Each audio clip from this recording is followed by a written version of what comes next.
Morning, good morning, good morning, good. देखो, तो gravitation का सेकंड लेक्चर है ये, ठीक है ना। कल जो आपने पढ़ा बिल्कुल बेसिक लॉ था, एक दो क्वेश्चन देखे थे न्यूमेरिकल वगैरह। अब उस पर काम करते हैं। जो हमने कल प्रॉपर्टीज पढ़ी थी उसमें आपको दो तीन प्रॉपर्टी में मैंने क्वेश्चन बता दिया।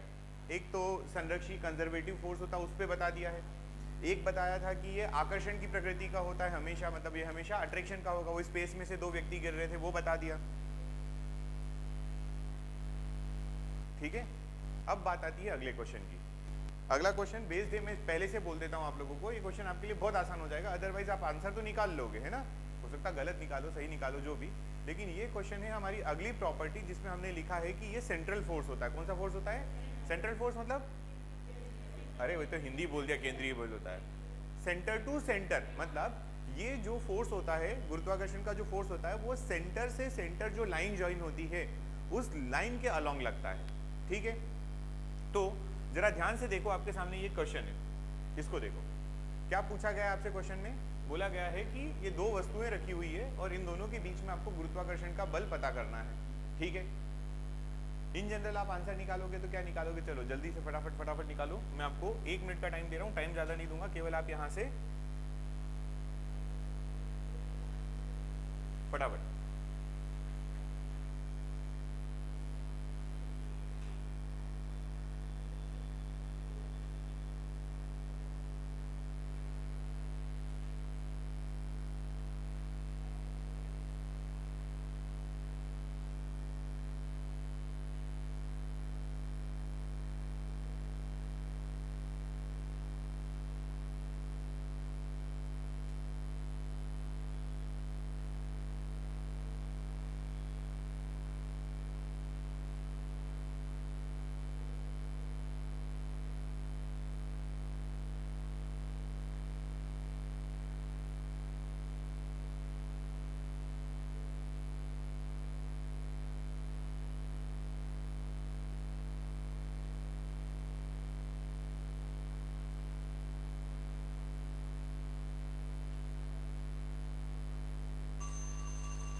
चलो हटाओ, आप लोगों ने कर लिया होगा, कर लिया। कितना है आंसर?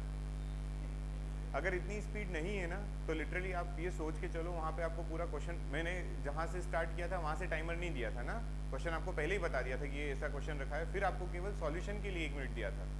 देखो ध्यान से, करें स्टार्ट।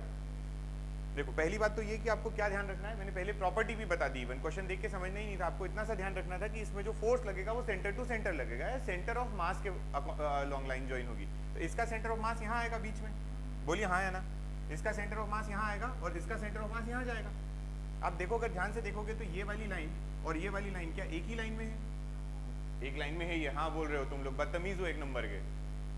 ये एक ही लाइन में जा रही है, तुमको लाइन एक लाइन में दिखाई दे रही है,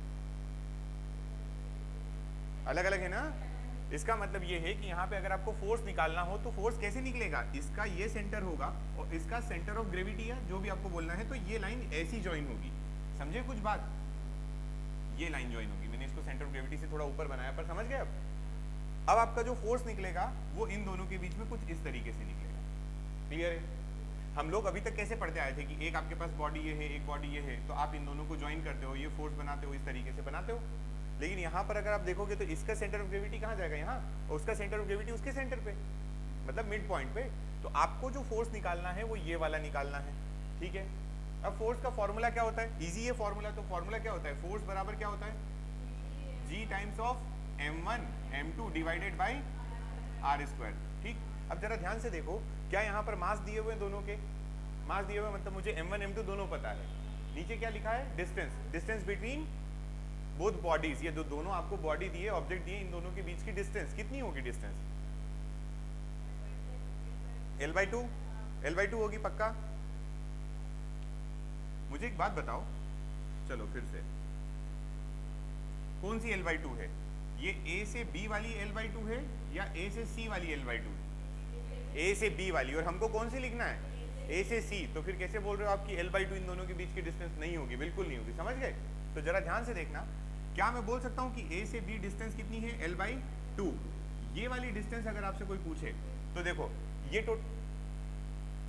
टोटल कितना है? 2L है। इसका सेंटर पॉइंट जाएगा तो ये कितनी आ जाएगी, हाफ पॉइंट कितना आएगा, एल पर आएगा। और उसका भी अगर आप देखें तो ये एल है और ये वाली डिस्टेंस l/2 है। क्या बोलते हो, देखो यहाँ से देखो ये l/2 तो ये भी कितनी हो जाएगी l/2, तो आपके लिए ये l/2 ये भी l/2, टोटल l है तो ये बची हुई कितनी हो गई l/2। समझ में आई। अगर इसको मैं फिर से एक बार बना के बताऊं आप लोगों को, तो ये आपका a है, बोलिए, ये आपका b हो गया और ये आपका पॉइंट c हो गया। आपको ac निकालना है। क्या निकालना है, ac। ये तो ऑलरेडी दिख रहा है ये l/2 है, ये कितना है l/2। अब मुझे ये वाली डिस्टेंस चाहिए, कौन सी, b से c की। तो अगर आप c से लगा के बॉटम तक देखोगे तो l आएगा, क्योंकि सेंट्रोइड वाला पॉइंट जो होगा वो मिड पॉइंट पे होगा, तो ये आपका l होगा और उसका आधा, ये यहाँ पर कितना है l/2, तो इधर भी कितना हो जाएगा l/2। तो इसका मतलब ये बची हुई लेंथ कितनी हो गई l/2। तो अब ac निकाल सकते हो आप।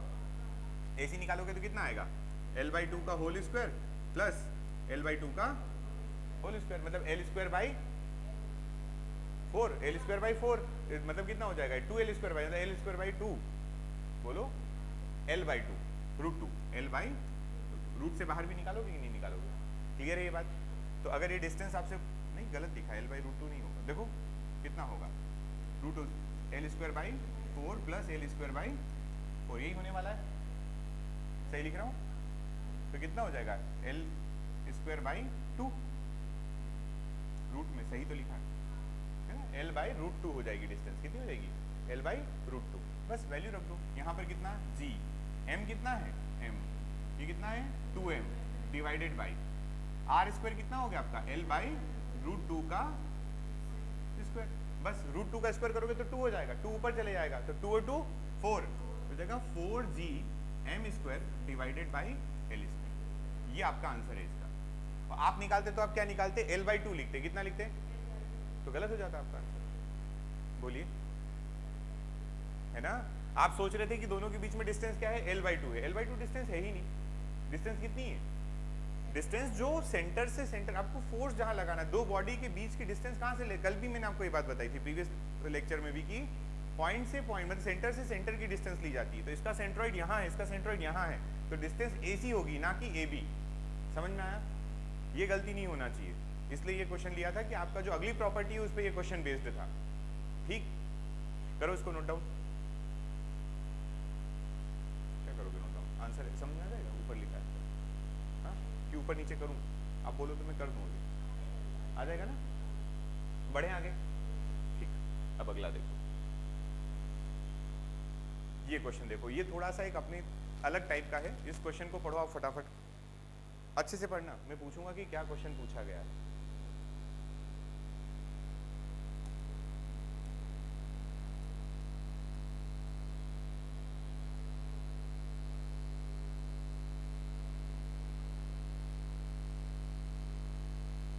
है ना, आपसे बोला गया है कि दो स्फीयर्स हैं, क्या है, दो स्फीयर हैं और दोनों स्फीयर जो है वो एक दूसरे के कांटेक्ट में है। दिख रहा है, यही लिखा हुआ है कि दो स्फीयर हैं, और पर एक वर्ड यूज किया गया है यहाँ पर आगे, आइडेंटिकल। क्या वर्ड यूज किया गया है, आइडेंटिकल। देखो गोले कैसे होना चाहिए, एक समान होना चाहिए। ठीक, तो अगर गोले एक समान हैं तो इसका मीनिंग क्या होता है, पहली बात तो गोले एक समान होने का मतलब क्या होता है। ठीक है, गोले एक समान होने का मतलब अगर आप फिजिक्स में देखोगे तो याद रखना कि आपको यहाँ पर उस गोले के मटेरियल जो होता है ना, मटेरियल, उस मटेरियल को एक जैसा मानना है, उसकी रेडियस जो है वो एक ही मानना है। समझ गए बात, है ना। गोले का रेडियस और मटेरियल दोनों क्या है, सेम है, इसलिए उसको एक समान बोला गया है। ठीक, अगर इस क्वेश्चन को सॉल्व करना हो तो देखो समझते हैं हम लोग। हमें क्या दिया गया है कि दो गोले हैं, ठीक है, तो दोनों आइडेंटिकल हैं। हमने बोला एक गोला ये रहा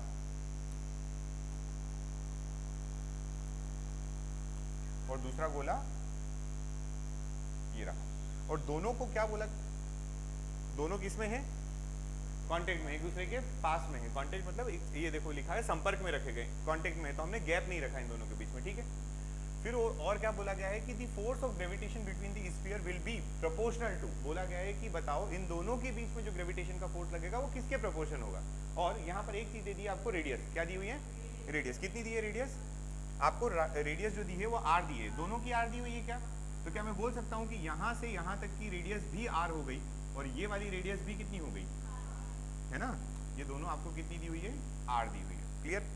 बस इस क्वेश्चन को देने का केवल एक ही पर्पस है कि आप लोग फॉर्मूला लगाते तो कौन सा लगाते? आप बोलते सर फोर्स लगा दो, कौन सा? G m1 m2 बाई, यही सोचते आप। मुझे बताओ क्या कहीं पर आपको यहाँ पर मास दिया हुआ है?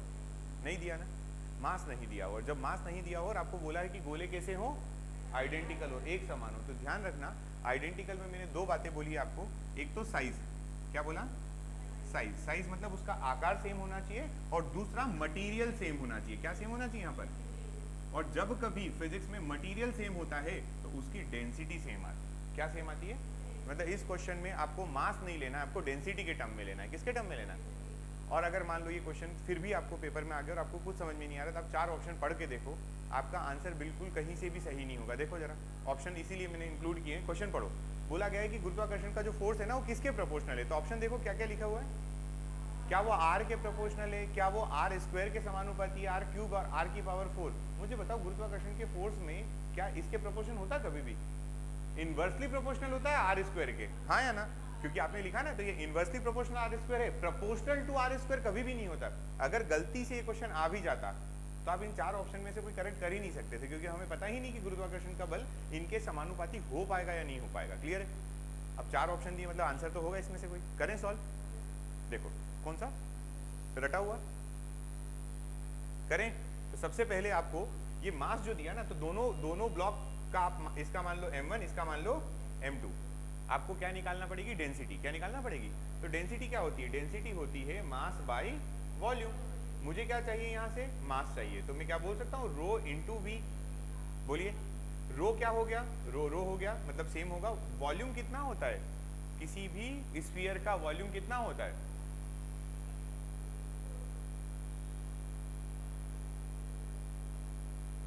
बोलिए हाँ या ना, यही होगा। ठीक, तो ये क्या आ गया? मास। किसका? पहले वाले का। वैसे ही दूसरा गोला भी है, दो गोले हैं आपके पास, तो दूसरे वाले का मास अगर निकालोगे तो कितना आ जाएगा? वो आ जाएगा rho times of 4/3 into pi into r की पावर क्यूब, क्योंकि दोनों की रेडियस कितनी दी हुई है? आर सेम दी हुई है, तो दोनों की रेडियस सेम। डेंसिटी हम बोल रहे हैं कि कोई भी मटेरियल अगर आइडेंटिकल है ना, आइडेंटिकल मतलब सेम, एक जैसा है, तो उसका मटेरियल भी आपको सेम मानना। मटेरियल सेम मानना मतलब डेंसिटी भी उसकी सेम होगी। क्लियर? पक्का? बस अब आपको जो दिया है उसमें आप वैल्यू रख दो। क्या क्या दिया हुआ है आपको? आपका फॉर्मूला क्या होता है फोर्स का? फोर्स का फॉर्मूला होता है फोर्स बराबर m1 m2 है ना, डिवाइडेड बाय, चलो ठीक है, तो g into rho into 4/3 pi r cube. ये किसके लिए हो गया? m1 के लिए। क्या सेम टू सेम m1 भी वही है? तो मैं ऐसा बोल दूं इसको डायरेक्टली, स्क्वायर डिवाइडेड बाय कितना है? R square. देख के बताओ, 2r कितना है? तो ध्यान से देखो, r और r 2r हो जाएगा। कितना हो जाएगा? 2r। तो आप यहाँ पे बोलेंगे ये कितना हो जाएगा? 2r का स्क्वायर। जरा ध्यान से देखेंगे क्या क्या कांस्टेंट लग रहा है इसमें। इसमें कांस्टेंट लग रहा है g rho square 16/9 into pi square r की power 6 divided by 4 into r की पावर 2। ठीक लिखा है? 3 2 6, कैंसिल आउट करोगे तो अब देखो g कांस्टेंट है, रो कांस्टेंट है, 6 है ना, 16/9 भी कांस्टेंट, पाई स्क्वायर भी कांस्टेंट। क्या चाहिए? 4 भी कट भी कर सकते हो, पर ये सारी चीजें कांस्टेंट है। तो जो हमारा फोर्स आया, फोर्स वो किसके प्रोपोर्शनल आया? आर की पावर। समझ गए? तो प्रीवियस क्वेश्चन जो ये दिया हुआ था इसका आंसर क्या होगा करेक्ट? तो आर की पावर 4 पे होगा। ठीक है, आइडेंटिकल लिखा था वर्ड, क्या यूज किया था? आइडेंटिकल। मास नहीं दिया, मास मानेंगे नहीं आप, मास को आपको दूसरे तरीके से निकालना। आइडेंटिकल मतलब उसकी डेंसिटी सेम, मटेरियल सेम, उसकी साइज सेम। ऐसा ही क्वेश्चन आइडेंटिकल वर्ड वाला आपको मिलता है 12th फिजिक्स के सेकंड वाले चैप्टर में।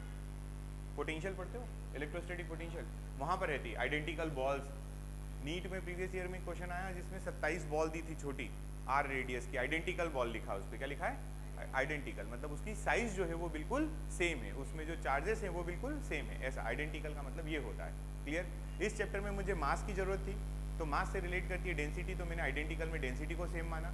मैं जब 12th फिजिक्स पढ़ता हूँ जहाँ पर हमने इलेक्ट्रोस्टैटिक का सेकंड वाला पार्ट जो पोटेंशियल वाला पढ़ा, वहाँ पर हम जब पढ़ते हैं तो वहाँ आइडेंटिकल लिखा होता है, हम लोग चार्ज कांस्टेंट मान लेते हैं। समझ गए? क्लियर है ये बात? क्वेश्चन समझ में आया? आगे बढ़े। गया। अब बताओ, एक सिंपल सा टॉपिक है लेकिन इससे क्वेश्चन आते हैं। क्या है? Principle of superposition. ठीक, ये बहुत जगह आता है प्रिंसिपल ऑफ सुपरपोजिशन, बहुत सारी जगह। ग्रेविटेशन पढ़ रहे हो, यहाँ आएगा। इलेक्ट्रोस्टैटिक पढ़ोगे, इलेक्ट्रिक चार्ज एंड फील्ड पढ़ोगे, वहाँ पर भी आता है। मैग्नेट वाला चैप्टर पढ़ोगे, वहाँ पर भी आएगा। जब आगे बढ़ जाओगे आप लोग तो एक चैप्टर आता है आपका प्रिंसिपल ऑफ सुपरपोजिशन में, आप लोगों ने अध्यारोपण का सिद्धांत पढ़ा होगा वेव वाले में, याद आया है ना? वहाँ पर भी आपका प्रिंसिपल ऑफ सुपरपोजिशन आता है। तो बहुत जगह आता है। प्रिंसिपल ऑफ सुपरपोजिशन कुछ नहीं है, बस ये इतना सा बोलता है कि किसी एक बॉडी पर उसके सराउंडिंग में जितने, यहाँ पे बात कर रहे हैं ग्रेविटेशन में, एक पॉइंट रखा हुआ है, एक मास रखा हुआ है, उसके आसपास जितने भी मास रखे होंगे वो सभी उसके ऊपर फोर्स लगाएंगे और वो फोर्स जो होगा उनका वेक्टर सम जो होगा वो नेट फोर्स के बराबर होगा। ठीक है, डेफिनेशन वगैरह तो आपको कोई पूछने वाला है नहीं आपके एग्जाम में। अब सीधा अगर इसकी मैं बात करूं, मैं आपको इसको मैथमेटिकली समझाऊं तो पता है क्या होगा? देखो, जैसे मान लो हमारे पास एक ये रखा हुआ है, एक मास है ये हमारा m मास। कौन सा मास है ये m मास हो गया आपका। ठीक, इसके पास में यहाँ पर कहीं m1 रखा हुआ है, यहाँ पर कहीं और यहाँ पर कहीं, इस तरीके से और बहुत सारे मासेस रखे हुए। ठीक है, तो हमने कहा कि इन दोनों के बीच, चलो इसको भी काम करते हैं, नॉट मान लेते हैं, m नॉट। क्या मान लें? m not. तो इन दोनों के बीच में जो डिस्टेंस है वो हो गई r01। कितनी हो जाएगी? दोनों के बीच में डिस्टेंस यही होगी, है ना? इन दोनों के बीच में अगर आप डिस्टेंस निकालोगे तो r02, और इन दोनों के बीच में अगर डिस्टेंस निकालोगे तो r03, और ऐसे कई सारे हो सकते हैं। ठीक है, अब हमें फोर्स निकालना है ऑन m नॉट। किस पे फोर्स निकालना है? ये पूरा सिस्टम कहलाएगा। क्या कहलाएगा? ये सिस्टम। ऐसे बहुत सारे मासेस हो सकते हैं। यहाँ हो सकता है कि m4 हो, समझ गए? हो सकता है कि यहाँ पर m5 हो, यहाँ पर हो जाएगा ये हो जाएगा। ठीक है ना? तो हमारे पास नंबर ऑफ मासेस हो सकते हैं किसी एक सिस्टम में, बहुत सारे मासेस है, और हमें किसी एक मास पर फोर्स निकालने को बोला गया। तो इस m नॉट पर जब आप फोर्स निकालोगे तो पता है क्या होगा? एक फोर्स आएगा m1 की वजह से, एक फोर्स किसकी वजह से आएगा? एक फोर्स किसकी वजह से? m3 की वजह से। समझ में आ रही है बात? सभी मासेस जो यहाँ पर होंगे वो सब क्या करेंगे? फोर्स लगाएंगे। जितने भी मास यहाँ पर प्रेजेंट होंगे वो सब फोर्स लगाएंगे। तो ध्यान से देखना, अगर मैं m नॉट पर फोर्स निकालूं तो क्या यहाँ पर ऐसा फोर्स लगेगा? है ना? m1 जो है वो m नॉट को अपनी तरफ पुल करेगा, खींचेगा। यहाँ पर अगर मैं देखूं तो m नॉट पर कौन फोर्स लगाएगा? m2 फोर्स लगाएगा, जिसकी डायरेक्शन किधर हो जाएगी? इधर। लाइन ज्वाइनिंग, है ना? बोथ दी मासेस, फोर्स किधर लगता है? ऐसे ही लगेगा। तो आप ध्यान से देखो, आपका ये जो फोर्स लग रहा है, एक इस डायरेक्शन में जा रहा है, एक इस डायरेक्शन में आ रहा है, तो क्या फोर्स वेक्टर क्वांटिटी होती है? क्या फोर्स वेक्टर क्वांटिटी है? तो जब भी कभी मुझे एफ नेट लिखना पड़ेगा, क्या लिखना पड़ेगा? एफ नेट लिखना पड़ेगा। तो मैं क्या लिखूंगा? एफ नेट जो होता है उसका वेक्टर फॉर्म लिखूंगा। कौन सा फॉर्म लिखूंगा? क्यों वेक्टर लिखना पड़ेगा? क्योंकि फोर्स जो है वो वेक्टर क्वांटिटी है और सभी फोर्स की डायरेक्शन अलग अलग जा रही है। ठीक, तो हम लिखेंगे एफ नेट जो होगा, अब इसको आप बोल दीजिए 1 हो गया, ये 2 हो गया, इधर फोर्स जो लगेगा वो 3 हो गया। तो आप इसको बोल सकते हैं कि ये हो जाएगा F1 का vector plus F2 vector plus and so on, है ना? जितने भी मासेस होंगे यही आपका क्या आ जाएगा? ये कहलाता है प्रिंसिपल ऑफ सुपरपोजिशन। क्या कहलाता है? Principle of superposition. बस सिंपल सा, किसी मास पर जितने फोर्स अगर लगाना है तो सराउंडिंग में उसके आसपास जितने भी और मासेस होंगे वो सब उसके ऊपर फोर्स लगाएंगे और उन सब का आपको वेक्टर सम लेना पड़ेगा। क्लियर? ये प्रिंसिपल ऑफ सुपरपोजिशन कहलाता है। अब कहने को तो ये प्रिंसिपल ऑफ सुपरपोजिशन इतना दिख रहा है, ऐसा दिख रहा है आप लोगों को, लेकिन इसका यूज या इसको क्वेश्चन कैसे सॉल्व करते हैं वो आप समझते हैं हम लोग। ठीक, करें स्टार्ट? चलो देखो इस क्वेश्चन को देखो, पहले पढ़ लो आप, फिर हम बात करते हैं।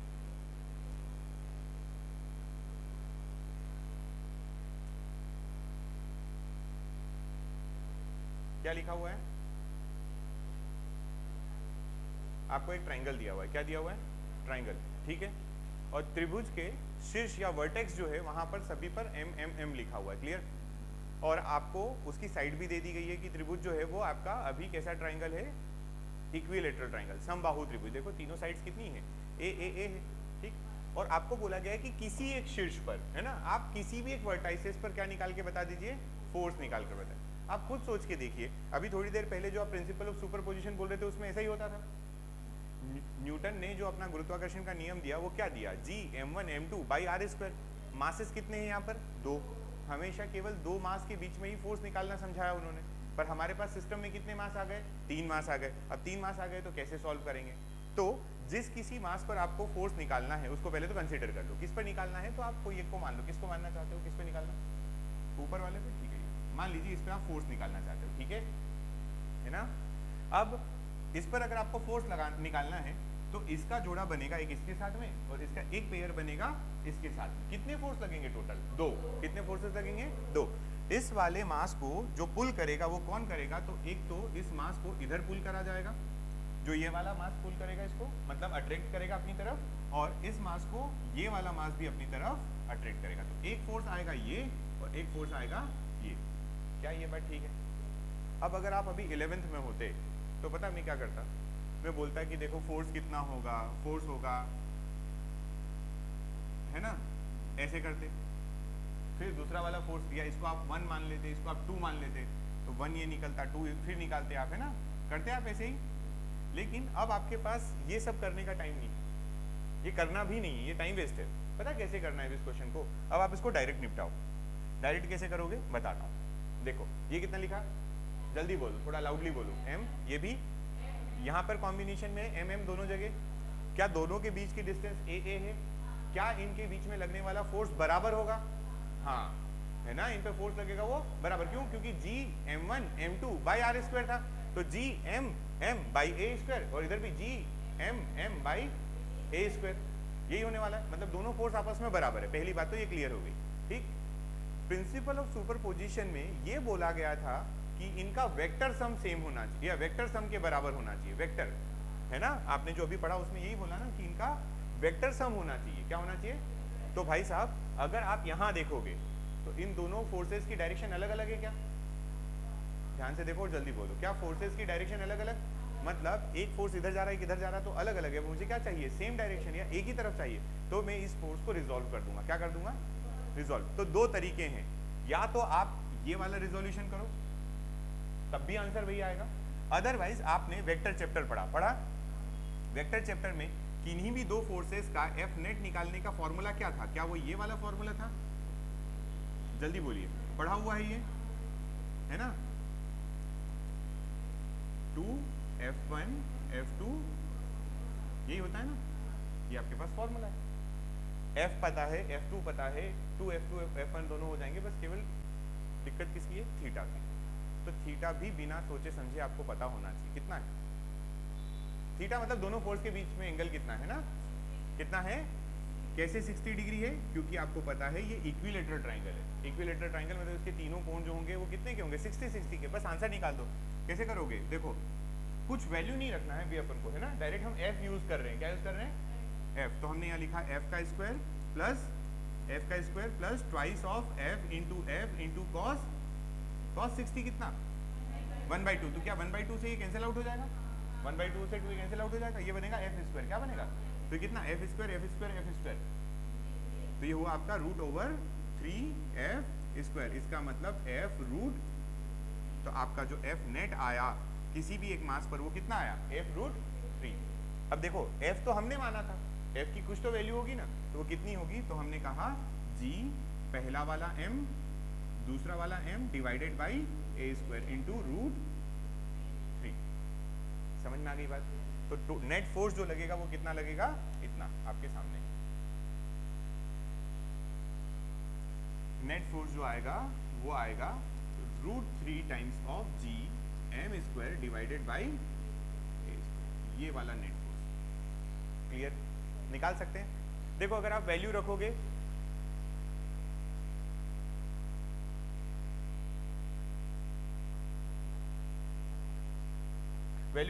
तो सब क्या हो जाएगा?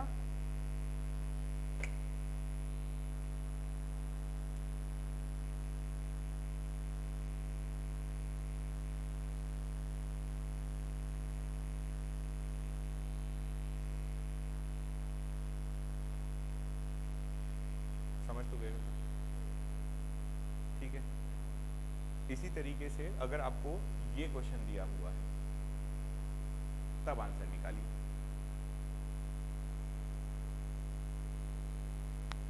क्वेश्चन क्या लिखा है कि आपको एक इस बार स्क्वायर दिया है। क्या दिया है?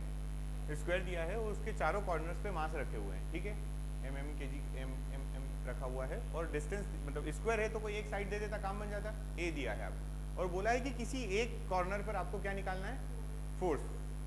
देखो इसको भी करने की जरूरत नहीं है पूरी कॉपी पेन, ऐसे नहीं कि मतलब है ना उठाए और फोर्स लिखने लग गए, ये होगा वो होगा। पहली बात तो ये कि किसी एक फोर्स पर, किसी एक मास पर फोर्स निकालना, कौन सा मास लें, जल्दी करने का तरीका बता रहा हूँ ना, थोड़ा सा स्पीड में। आपको जो 1 मिनट देते हैं और आपको उसमें संशय होता है कि सर ये 1 मिनट में होगा कि नहीं होगा, तो पेपर कभी सॉल्व नहीं होगा, ये बता देता हूँ, ठीक है। आप अपना कैलकुलेशन खुद देख लो। पीएनएसटी के पेपर में आपके पास 200 क्वेश्चन है, कितने हैं, 150 है, हाँ बोल रहे हो, मतलब कुछ भी बोलते हो, जो बोल दिया उसमें हाँ कर देते हो। 150 क्वेश्चन है आपके पास और टाइम कितना है, 120 मिनट। कितना है, ठीक है। अगर आप क्वेश्चन पढ़ने में ही 1 मिनट निकाल दो तो क्वेश्चन भी ना पढ़ पाओ, समझ गए। देख लो ना, पॉसिबल ही नहीं, आपको विद इन टाइम पूरे क्वेश्चन टिक करना है, कैसे हो पाएगा। दूसरा, अगर आप नीट का पेपर देखो तो कितने क्वेश्चन है, टाइम कितना है, 3.5 घंटे, 3-3.5 घंटे ना, मान लो 180 मिनट है, कितने हैं। अब आप देखो, फिर भी आपके पास कंडीशन क्या है, 1 मिनट का एक क्वेश्चन। अब आप सोच लो, भले ही आप दिमाग में ये सोच रहे हो कि सर केमिस्ट्री भी तो आएगी, बायो भी तो आएगी, लेकिन फिजिक्स का क्वेश्चन अगर 1 मिनट में सॉल्व नहीं होता तो दिक्कत हो जाएगी, है ना, ठीक है। क्योंकि आप लगभग 120 मिनट जो आपको दिए ना, वो लगातार आप कभी काम कर नहीं सकते हो 120 मिनट तक। 120 मिनट तक लगातार दिमाग चला सकते हो नॉन स्टॉप, इधर उधर भी तो झांकोगे, गर्मी भी लगेगी, पानी भी पियोगे, है ना, सोचोगे भी, दिमाग भी थकेगा, हाथ दर्द करेगा, सर दर्द करेगा, बहुत सारा टाइम वेस्ट होता है। चलो देखो, तो क्या करना है, किस मास पर निकालें, कोई मास ले लेते हैं, ले लें, मान लेते हैं हमने इस पर निकाला, इसी पर भी निकालोगे आंसर सेम आएगा क्योंकि सभी एम एम एम दिए हुए हैं, ठीक है। इस मास पर इसकी वजह से फोर्स इधर, फटाफट देखो, है ना, कुछ करने की जरूरत नहीं। इस मास पर इसकी वजह से फोर्स इधर, तो इसकी वजह से इधर और इसकी वजह से इधर, बोलिए ये कितना होगा, तो ये होगा F G M square by a square, क्या बोलते हो, तो ये भी तो उतना ही होगा, एफ बराबर जी एम स्क्वायर बाई, कितने लोगों को ये बात समझ में आ गई।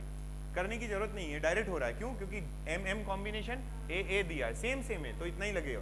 तो हमने इन दोनों को मान लिया, इतना सब लिखने की बजाय हमने बोल दिया ये भी कितना है एफ, हमने इसको कितना बोल दिया, ये हो गया आपका एफ और ये भी कितना हो गया एफ, मान लिया ना।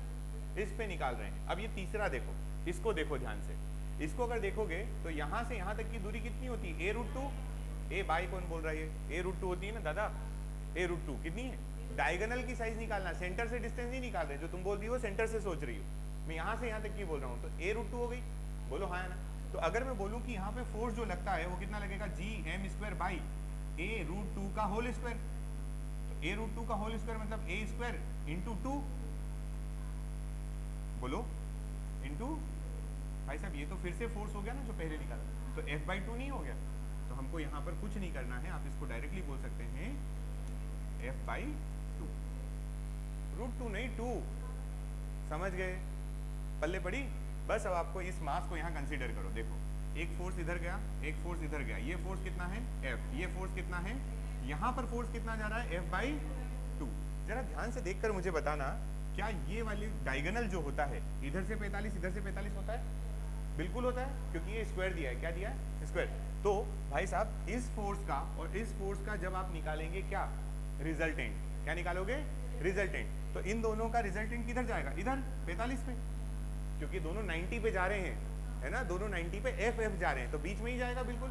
कितना जाएगा, कितना जाएगा, तो अगर आपको नहीं याद है तो आप इससे निकाल लो, F1 square plus F2 square plus 2F1 F2 into cos 90, cos 90 कितना 0, मतलब ये F√2 होता है, कितना होता है, देखो ये 2F हो जाएगा तो F बाहर आ जाएगा, F√2 मतलब प्लस F√,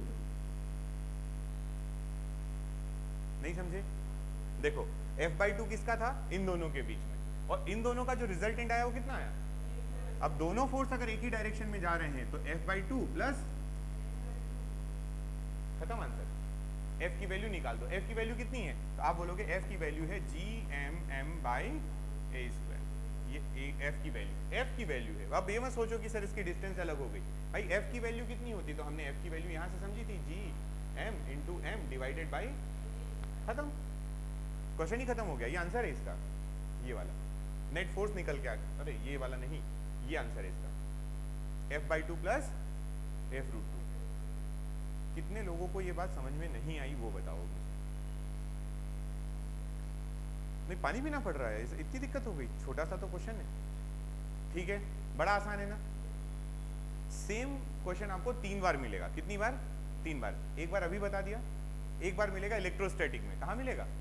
इलेक्ट्रोस्टैटिक वाला फील्ड वाला चैप्टर, फर्स्ट चैप्टर, और एक बार मिलेगा सेकंड चैप्टर में, पोटेंशियल वाले में, ठीक है। तो पैटर्न यही रखना है, बस ध्यान इतना सा रखना है कि आज हमारा ग्रेविटेशन जो है वो केवल अट्रैक्शन के नेचर का है। कैसा है? मान लो कि हम फर्स्ट चैप्टर पढ़ते हैं 12th का, तो वहां पर भी एक आपको क्या बनाकर दे दिया? स्क्वायर बनाकर दे दिया है ना। आपको क्या बनाया? यहाँ पर एक स्क्वायर दिया है, यहाँ पर लिखा है प्लस क्यू, यहाँ पर लिखा है माइनस क्यू, यहाँ लिखा है प्लस क्यू, और यहाँ पर भी लिखा प्लस क्यू, और आपको बोला है कि इस पे आप फोर्स निकालिए, ठीक। तो प्लस और प्लस एक दूसरे को क्या करते हैं? रिपेल। प्लस और प्लस एक दूसरे को क्या करते हैं? रिपेल।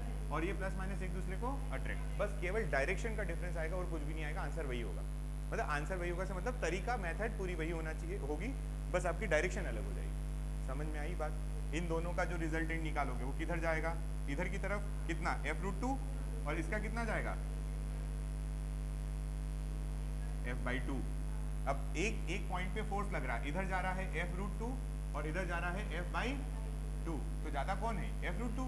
तो आंसर कितना हो जाएगा? F√2 माइनस F/, आंसर खत्म। समझे? ऐसे करोगे तो आप लिटरली पेपर सॉल्व होता है। कन्वेंशनल मेथड नहीं करते बैठना है ना, जो आप 11th 12th में कर रहे हो बड़े आराम से। समझ गए? आगे बढ़े,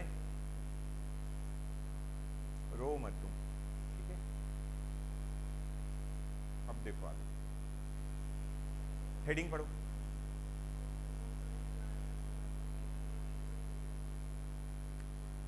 आपको बोला गया है force on a mass at centre of symmetric mass distribution, ठीक।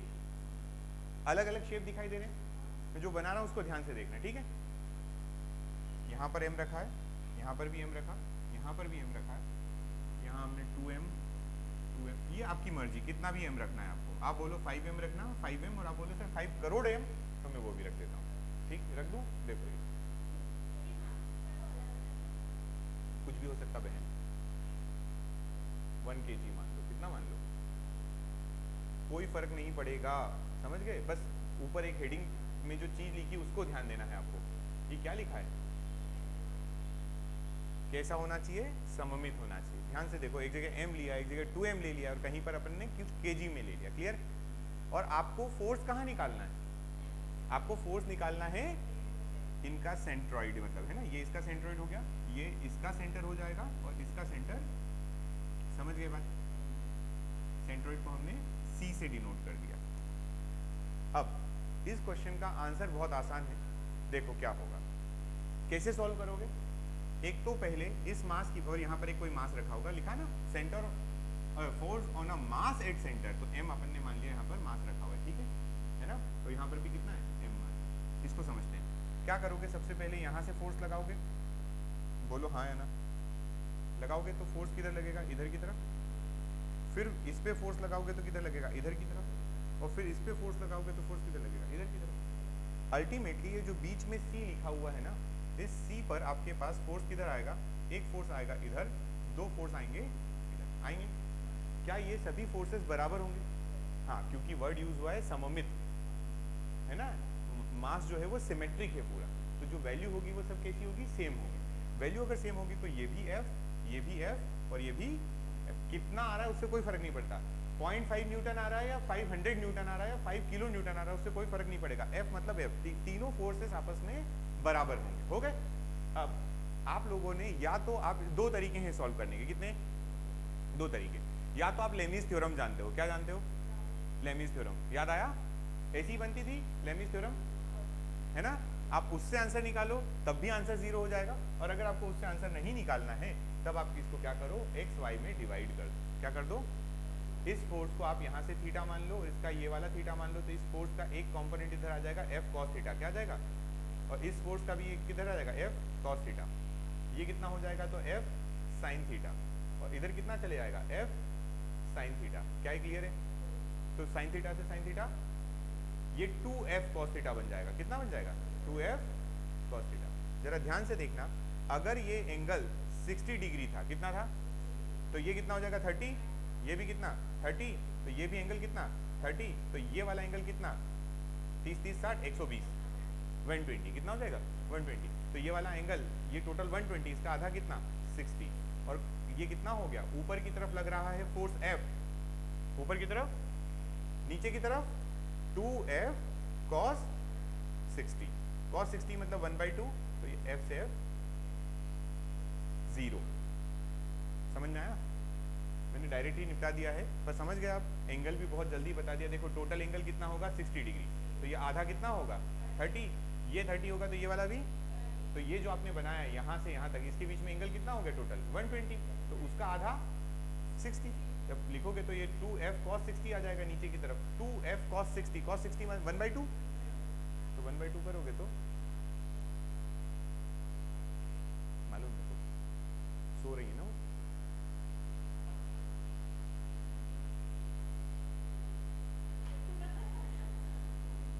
उसको अभी भी नींद आ रही है, इतना बोलने के बाद उसकी नींद ही नहीं भूल गई,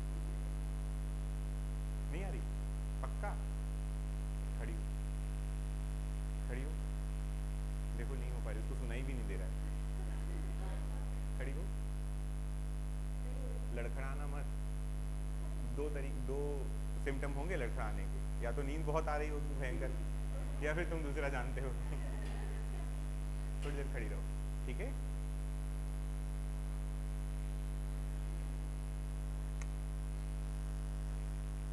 बोलूं आगे, देखो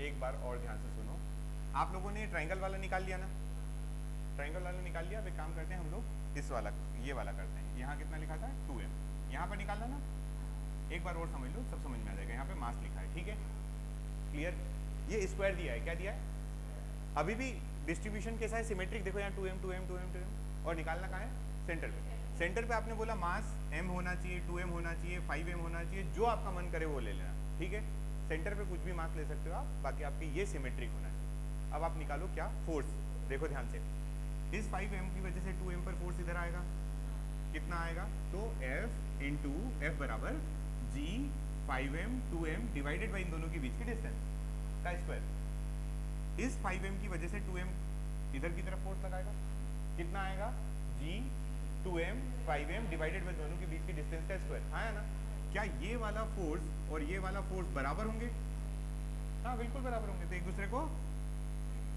अब इसी C पर, इसी 5m पर यहाँ फोर्स जो लगेगा वो कितना लगेगा G 2m 5m divided by distance का स्क्वायर, और इधर फोर्स जो लगेगा वो भी कितना लगेगा G 2m या 5m जो भी डिवाइडेड बाई डिस्टेंस का स्क्वायर, क्या ये फोर्स भी आपस में बराबर होंगे, तो आंसर इसका भी 0, इसका मतलब इसका भी आंसर 0 होगा, सेंट्रॉइड पे इस पे भी फोर्स, यहाँ पर भी फोर्स, सेंट्रॉइड पे जो फोर्स लग रहा है वो कितना लग रहा है 0, अगर सभी जगह मास कैसा है सिमेट्रिक मास है, ठीक है, यहाँ पर भी अगर कोई सेंटर पे पूछ रहा है आपसे कि कितना होगा, तो आप यहाँ पर भी सेंटर पे बताएंगे कि इस पर अगर आपने कोई मास m रखा हुआ था, यहाँ c है, तो यहाँ पर भी F नेट जो आएगा वो कितना आएगा 0 आएगा, तो इसी क्वेश्चन को सिमिलरिटी देखते हुए क्या अगले का आंसर बता सकते हो, अगले का भी आंसर 0, यहाँ पर भी जो F नेट होगा वो कितना हो जाएगा, अगर इसी तरीके से बेंजीन रिंग दे दियो, आपको क्या दे दियो बेंजीन रिंग, मतलब हेक्सागन दे दिया हो, हेक्सागन दिया हो, सभी की साइड बराबर होना चाहिए, तब भी आंसर 0, क्लियर है, किसी एक कॉर्नर पे आपने आंसर नहीं निकाला, आपने कहाँ निकाला सेंटर पर, कहाँ निकाला है सेंटर पर,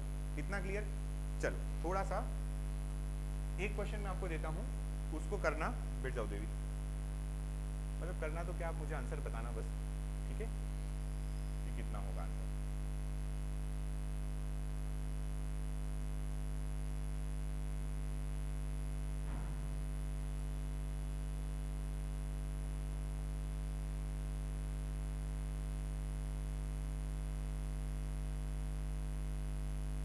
ये आपको क्वेश्चन दिया है और आपसे पूछा है कि आपको F नेट निकालना है, कहां पर, कितना होगा आंसर, अभी भी 0 होगा, पक्का है ना, 0 ही होना चाहिए, इस सेंटर पर जो भी मास रखा हो, मान लो आपने m नॉट कंसीडर कर लिया, कुछ कंसीडर कर लिया, इस m नॉट 1 kg की वजह से जो फोर्स लगाएगा ऊपर की तरफ, और 1 kg इस पे लगाएगा वो नीचे की तरफ, तो ये दोनों एक दूसरे को कैंसिल आउट करेंगे, और लेफ्ट राइट में आपने देखा 4 kg दिए हुए, तो इसको भी आप समझेंगे कि सिमेट्रिक डिस्ट्रीब्यूशन है। कैसा है, क्या ये क्लियर है? इसका आंसर पक्का इतना ही होगा, है ना। अगर मान लीजिए कि ये यहाँ पर आपको इसको कुछ बना देता हूँ मैं, 11 kg दिया होता, कितना दिया होता, तब आंसर, तब भी आंसर 0 होता, ठीक है, हाँ या ना, गुड। अगर इतना समझ में आता है तो अब इसी क्वेश्चन को मैं थोड़ा सा, अब मुझे इसका आप आंसर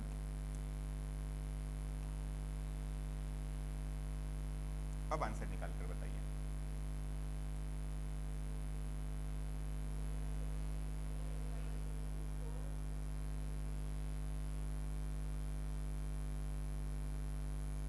विथ डायरेक्शन बताना है, मैं स्पेशली आपको बोलता हूँ कि वेक्टर फॉर्म में चाहिए मुझे। किस में चाहिए?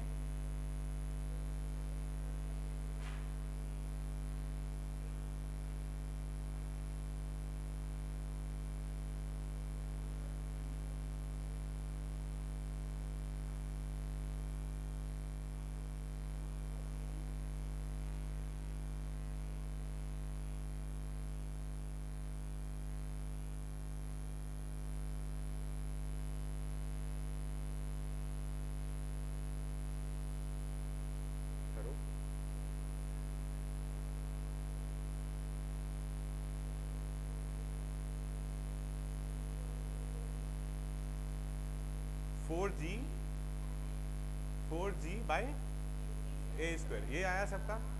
कुछ गलत नहीं किया आप लोगों ने? गलत किया।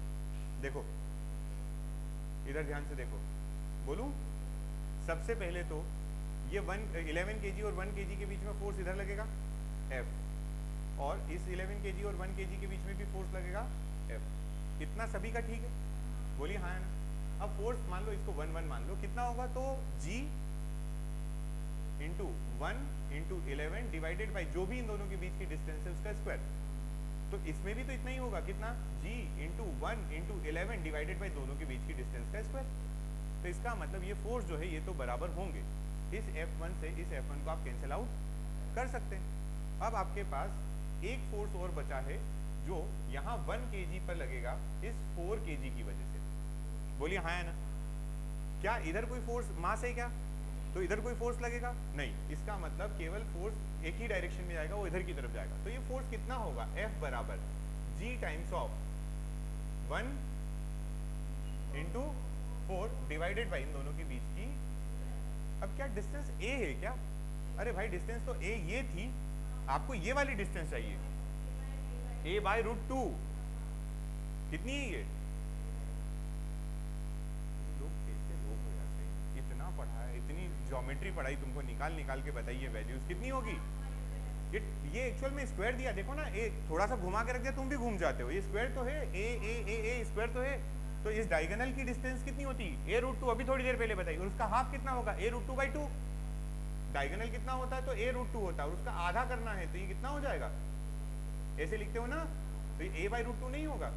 तो इसका मतलब आप वैल्यू जब लिखोगे तो लिखोगे 4G डिवाइडेड बाई A/√2 का स्क्वायर, और इसको जब आप सॉल्व करोगे तो ये 2 ऊपर पहुंच जाएगा, मतलब 8G/A स्क्वायर। इसका F नेट निकल के आएगा। डायरेक्शन भी चाहिए थी, क्या चाहिए थी, डायरेक्शन, तो हम बोलेंगे टूवर्ड्स 4 kg, इधर की तरफ है। देखो ध्यान से, फोर्स किधर है, 4 किलोग्राम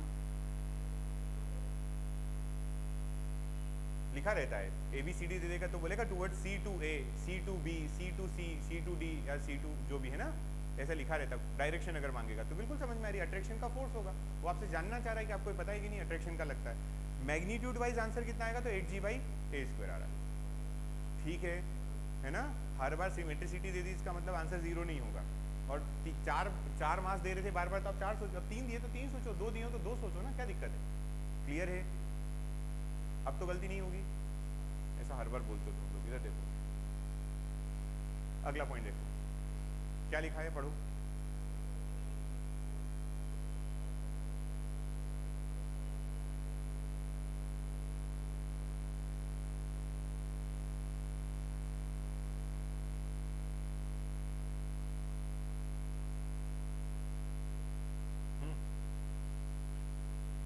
आपको बोला है कि खोखला गोला है, क्या है, खोखला गोला है, और उसके अंदर कोई भी पॉइंट ले लो, पॉइंट दिख रहे हैं आपको, उस पॉइंट पर आपको क्या निकालना है, नेट फोर्स निकालना है। मान लेते हैं कि ये जो खोखला गोला आपको दिया हुआ है ना, इन सभी का मास जो है वो m है, क्या है, मास इवनली डिस्ट्रीब्यूटेड है, मतलब पूरा जो है वो m मास का है, ठीक है।